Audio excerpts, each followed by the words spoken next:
Throughout history, humanity has whispered stories of visitors from the sky. But what if these stories aren't just myths?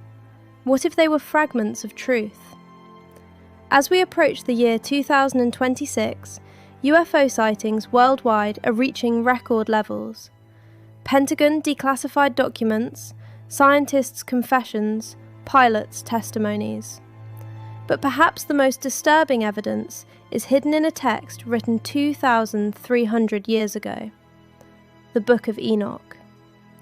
Removed from sacred texts deemed too dangerous, hidden for centuries. And this book might be describing exactly what we're experiencing right now. The Watchers will return.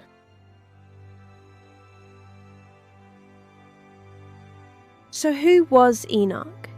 Pronounced Chanoch in Hebrew. The root comes from the verb chanak, meaning to dedicate, to train, to initiate. This is no coincidence, folks.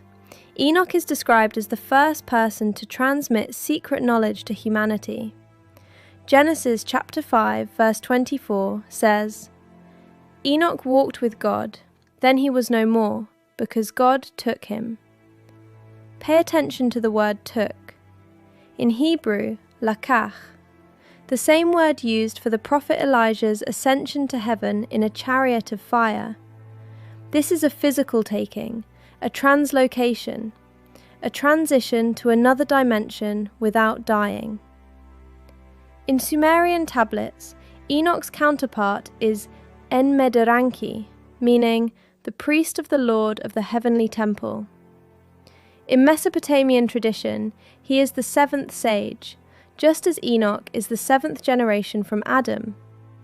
The number 7 is universally the symbol of cosmic cycles, of celestial time. Adam, Seth, Enosh, Kenan, Mahalalel, Jared, and the 7th, Enoch.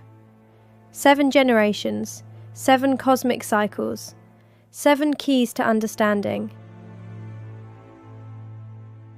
Now we're getting to the truly disturbing part, the Watchers, the Nephilim. The Book of Enoch, chapter 6. In the days when mankind multiplied, beautiful and attractive daughters were born. The angels of heaven, the Watchers, saw them and desired them. The Watchers.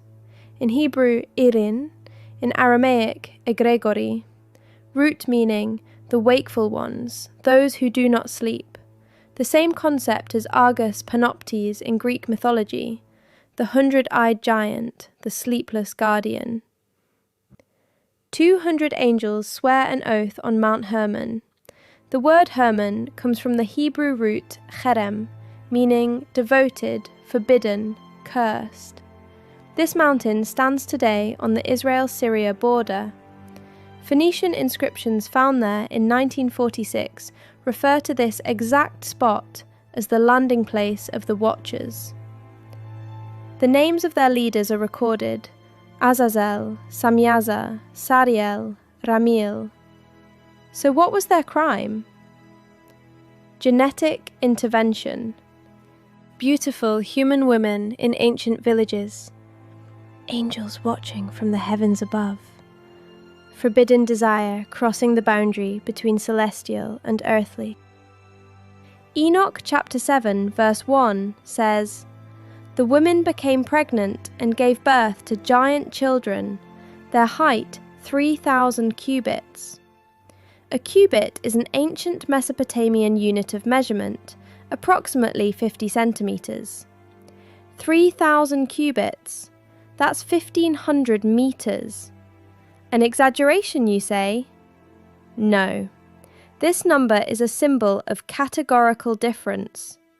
The word Nephilim comes from the Hebrew root naphal, meaning the fallen ones. Hybrids between those who fell from heaven and those born of earth. But what's truly fascinating is what the Watchers taught. The Book of Enoch, chapter 8. The most disturbing parts. Azazel taught the making of swords, knives, shields, breastplates, metals and their working, metallurgy. Ameserak taught, sorcerers, root cutters. That means pharmacy, herbal chemistry. Armaros taught, the resolving of enchantments. We could call it counter-technology. Barakel taught, the astrologers, astronomy and time measurement. Kokabel taught, the science of signs, writing, symbols. Ezekiel taught, the knowledge of clouds, meteorology. Sariel taught, the course of the moon, calendar systems. Why is this list so specific? Because Enoch is giving us the formula for a civilization leap. Look at historical facts. Around 10,000 BC, complex stonework suddenly appears at Göbekli Tepe.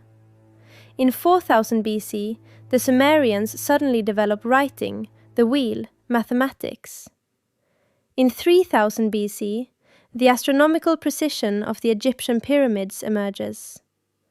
This is what evolutionary anthropology calls the missing link. Homo sapiens has existed for 300,000 years, but civilization is only 6,000 years old. Why? Enoch's answer is very clear: technology transfer. God shows Enoch the corrupted world. The earth was filled with violence and lawlessness. Flesh corrupted its way. Behold, I will destroy them with the earth. Pay attention to the phrase, flesh corrupted its way. In Hebrew, shachat derko carries the meaning of genetic corruption. The flood, according to Enoch, is a reset, a cleansing of DNA. Only Noah's family is genetically pure. Genesis chapter 6, verse 9 says, Noah was a righteous man, blameless among the people of his time. Look at geological facts. Between 10,900 and 9,700 BC, what scientists call the Younger Dryas impact hypothesis, evidence of massive flooding on a global scale, sudden temperature changes detected in Greenland ice cores, undigested plants found in mammoth stomachs. That means instant freezing. There are 12 different flood legends in Mesopotamia. Ziusudra in Sumerian, Utnapishtim in Babylonian, Noah in Hebrew tradition. Same event, different languages. So what happened to the Watchers? Enoch chapter 10, verses 4 through 6. God said to Raphael, Bind Azazel hand and foot, cast him into darkness. Dig a hole in the desert of Dudael, throw him there. Dudael, uncertain Hebrew origin. Some translations say God's cauldron, probably an interdimensional prison. In the Greek version of Enoch, in Origins records, the word Tartarus appears, the place in Greek mythology where the Titans were imprisoned. Below even Hades, described as the bottom of the world.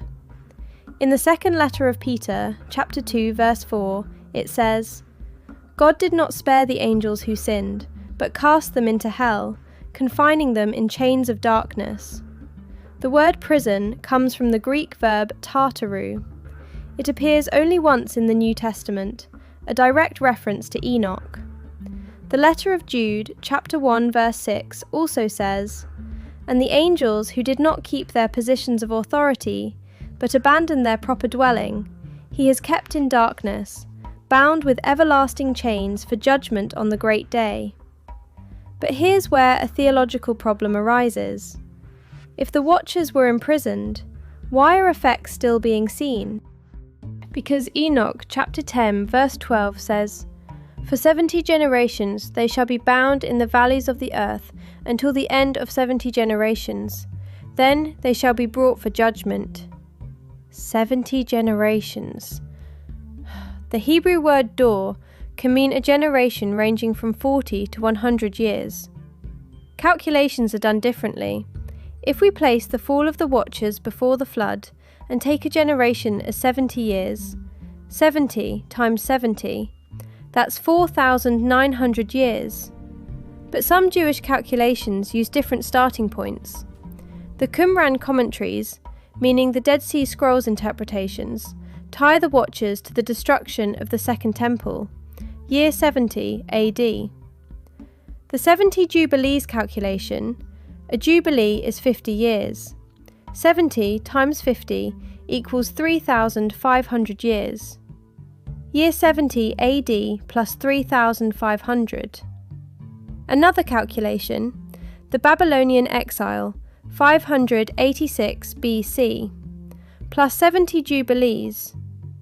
But the most common modern interpretation is this. The re-establishment of Israel happened in 1948, plus 70 years, 2018. Or the reunification of Jerusalem in 1967, plus 70 generations, 60 years in modern definition, 2027. Why is 2026 critical? Because multiple prophetic timelines converge. The year sits between 2018 and 2027, the window of the Watcher's release, the period of judgment. Now let's look at modern times. Year 2004. The USS Nimitz Tic Tac incident. Commander David Fravor's statement. Physics-defying movements. It dropped 80,000 feet in 1 second. 2017. The Pentagon released UAP, Unidentified Aerial Phenomena videos. 2023. David Grush, retired CIA official, testifying before Congress. The US government is reverse engineering vehicles from non-biological entities. But what's truly interesting is, where are these entities coming from? Jacques Vallée, the famous astrophysicist and UFO researcher, says, UFOs are physical but interdimensional. It's been the same phenomenon for centuries, only the cultural interpretations change. In the Middle Ages, people called them jinn, demons. In the Renaissance, they were called demonic entities. In the modern era, we call them aliens. In Enoch, the Watchers. Dr. John Mack was a psychiatrist at Harvard. He passed away in 2004. He said, "When examining abduction experiences, I found similarities to ancient religious texts. It's as if we're dealing with the same entities." There are striking commonalities. Sexual and reproductive interest, like the Watcher's union with women. Genetic sampling, what's described in modern abductions. A feeling of being chosen, just like Enoch's selection. In 2010, the Human Genome Project found something. In Homo sapiens DNA, besides Denisovan and Neanderthal, there's 2 to 8% unidentifiable genetic material. Dr. Eugene McCarthy, a geneticist, says, "There's an unreasonable leap in human evolution. The reduction of chromosomes from 48 to 46 cannot be explained by mutation. It requires fusion." Enoch's hybrid narrative fits right here. The Babylonian creation myth Enuma Elish says, God Enki mixed his own blood with the blood of primitive man. In the Sumerian Atrahasis tablet, the Anunnaki gave their own essence to create a worker race. Is this mythology, or is it the archaic language of genetic engineering? Now let's look at world mythologies, because this story doesn't only appear in Hebrew texts. In Greek mythology, there are the Titans, the first gods who fell from heaven. Zeus imprisons them in Tartarus. In the Hindu Vedas, there are the Asuras, celestial beings who mix with humans, then are banished to the underworld by the Devas. In Aztec mythology, there's Quinatzin, white gods descending from heaven, giving knowledge, then disappearing. In Maori tradition, Patupayarehe, light-skinned beings coming from heaven, mating with humans. In Japanese Shinto belief, Tengu, half-gods descending from heaven, teaching secret knowledge. In Celtic legends, Tuatha De Danann, a race coming from heaven, giving knowledge of magic and metallurgy, then withdrawing to underground hills. They're all telling the same story, folks. Celestial origin beings arrive. They make contact with humans, unite with them. They transfer knowledge and technology. Divine intervention comes, punishment happens, then hiding, imprisonment. Are we talking about Carl Jung's collective unconscious? Or are we talking about the cultural echo of a shared historical event? So why was Enoch removed from the Holy Scriptures? Year 367, Anno Domini. The Bishop of Alexandria, Athanasius, lists apocryphal books in his Easter letter. Enoch is included. 397. The Council of Carthage formalizes the biblical canon. Enoch is left out. Why? First, theological danger. Enoch supports the idea of angels' free will. Early Christian theology argued that angels couldn't sin. Second, material and spiritual dualism. Enoch describes a matter plus spirit hybrid. This is too close to Gnosticism, the Church's enemy. Third, apocalyptic tone. The book describes secret knowledge and coming judgment. This weakens church authority. Everyone can make their own interpretation. Fourth, the story getting out of control. If fallen angels are still active and will be released, how does the church answer that? What's interesting is this. The Ethiopian Orthodox Church still keeps Enoch in its canon. Ethiopia is one of the first Christian kingdoms. Perhaps they preserved the most original tradition. Year 1947. Bedouins find jars in the Qumran caves. Inside are 2,000-year-old texts. 1952. Aramaic fragments of Enoch are found in Cave 4. Why is this revolutionary? Because until 1773, the Book of Enoch was only known from the Ethiopian version. Critics said it was a medieval fabrication.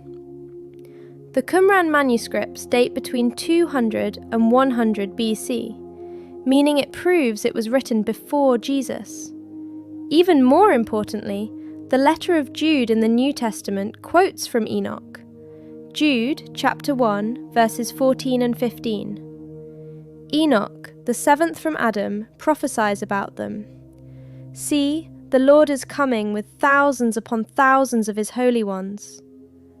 This is a direct quote from Enoch chapter 1 verse 9, meaning in the first century, Jews considered Enoch a sacred text. Now let's come to the present day, 2021. Harvard astrophysicist Avi Loeb says the Oumuamua asteroid could be an artificial object. The scientific community reacts, but the data supports it. 2023. NASA establishes an official research team on UAP. 2024. Non-human remains are presented to the Mexican Congress. Controversial, but under examination. 2025, meaning right now. Worldwide UFO sightings show a 400% increase. That's New Fork data. Former Pentagon official Luis Elizondo says, "We are not alone and never have been. These entities are watching us." If Enoch's timeline is correct, the period between 2026 and 2030 is critical. Enoch chapter 10, verse 12 says, "Then they shall be brought for judgment." Pay attention to the word brought, in Hebrew, bo, meaning to come, to arrive, to emerge. So the watchers will return, but for judgment.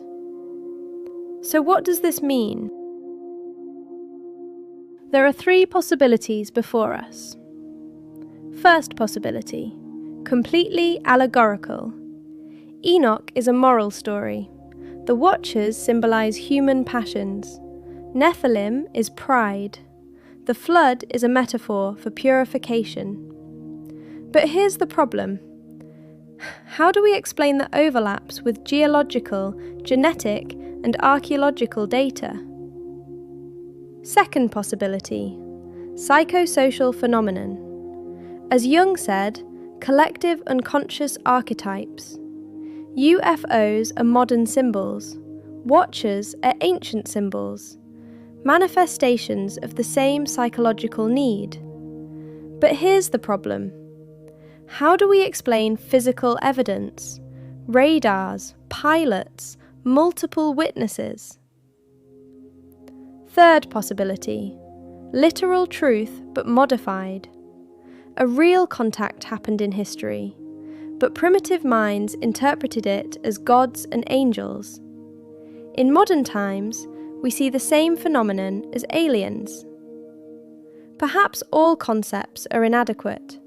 Jacques Vallée's interdimensional hypothesis says this: "These beings are neither completely physical nor completely spiritual.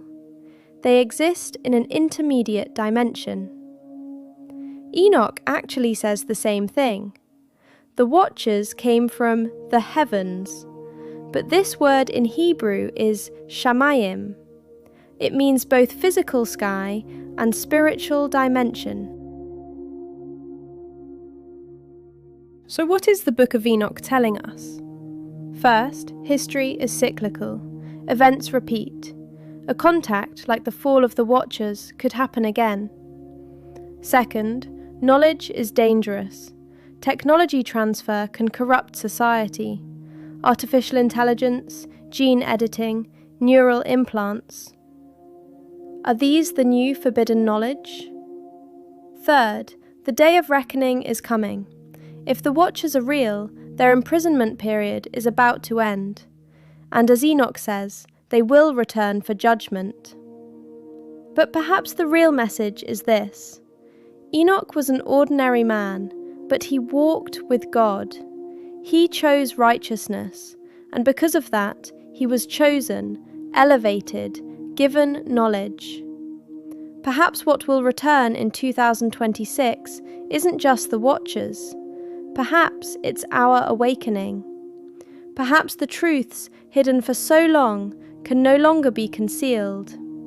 The Pentagon is disclosing, scientists are speaking, ancient texts are coming to light, and the sky is giving answers.